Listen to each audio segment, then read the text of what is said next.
Morning, everybody. How you doing today? A bit of maybe a disconnect on the topics today, but I think they're actually intimately connected. I want to talk to you about service delivery and Fortnite.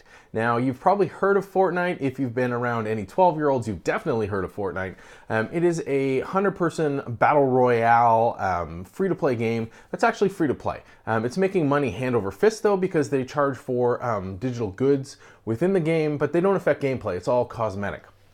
But what I wanted to talk to you about around Fortnite was how they're delivering this service, and more importantly, how they continue to keep people engaged in delivering this service. So they just dropped what they call Season 7. So Season 7 costs about $10 for people to play, and it's a series of 100 tiers of challenges. And at each of these tiers you unlock, you get more experience points, or you get some in-game currency, or you get an outfit, or a background, or a piece of music, or something. Nothing that affects gameplay. And that's absolutely critical. Nothing in the game that you can buy actually affects the gameplay. You can start with a brand new account and be on equal footing with everybody else. But they do have this system of having these seasons, and you can buy access to the tiers of rewards for the seasons, but every season is still free to play. So they have this entire structure of free to play service delivery on this cadence of, every couple of months they drop a new season, and it's on a regular, I think it's 10 weeks or 11 weeks.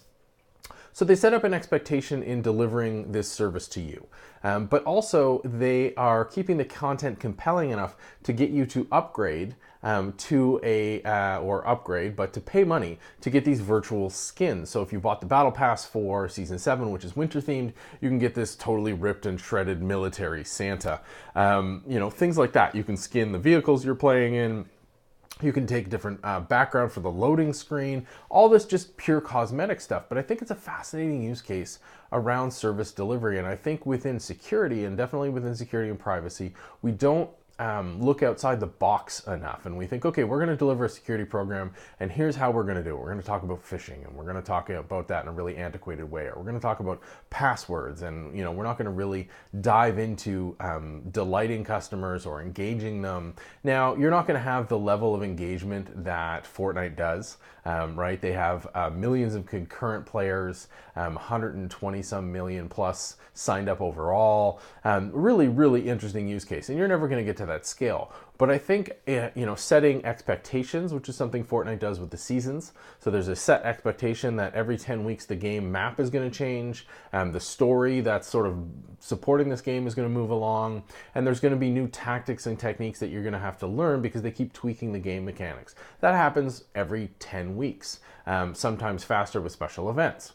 They also do this delicate balance of making sure that things that change your appearance aren't so readily available, but they also aren't so hard that you can't get them, to keep this level of engagement up with the financial side of the game.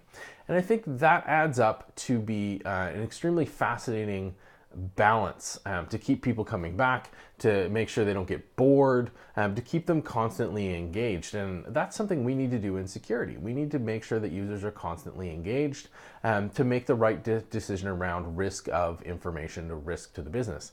But we don't do that very well at all. We don't get people engaged, let alone keeping them engaged. And yet we keep going back to the same well. I can't tell you the number of organizations that I've been to, that I've seen parts of their IT security awareness, which is a term I hate, IT security awareness campaigns, and they've been the exact same thing as a completely different company. And in the back of my head, I'm thinking, A, ugh, this again. B, there's no way that your company culture is the exact same as that other company.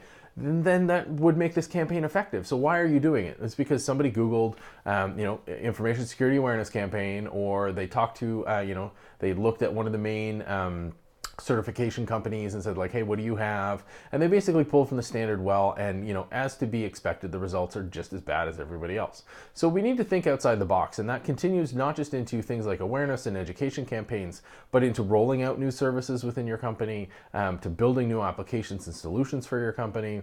You need to keep people engaged. This is not a, hey, they work for me, they've got to use this kind of situation. So, looking outside the box to something like Fortnite, which by the way is just fun, is a really good good way to kind of spice up what you're doing. Now, I'm not suggesting you start a battle royale within your organization, but figuring out how to release content on a regular cadence to keep people engaged, to keep people informed, figuring out how to get user buy-in. You want people to feel invested in whatever you're rolling out, whether that's an education campaign, a new tool, anything and everything. You need people. You need users to use what you're doing. Otherwise, what's the point? So just a kind of offbeat, fascinating little conversation for you. Hopefully that'll get you thinking. Maybe that'll give you something to do in your spare time over the weekend. Let me know what you think online at MarkNCA. For those of you in the vlogs, in the comment down below. And as always, by email, me at markn.ca. How do you keep users engaged in whatever service you're delivering? I'm really curious to hear. I hope you are set up for a fantastic day and a wonderful weekend. We'll talk to you soon.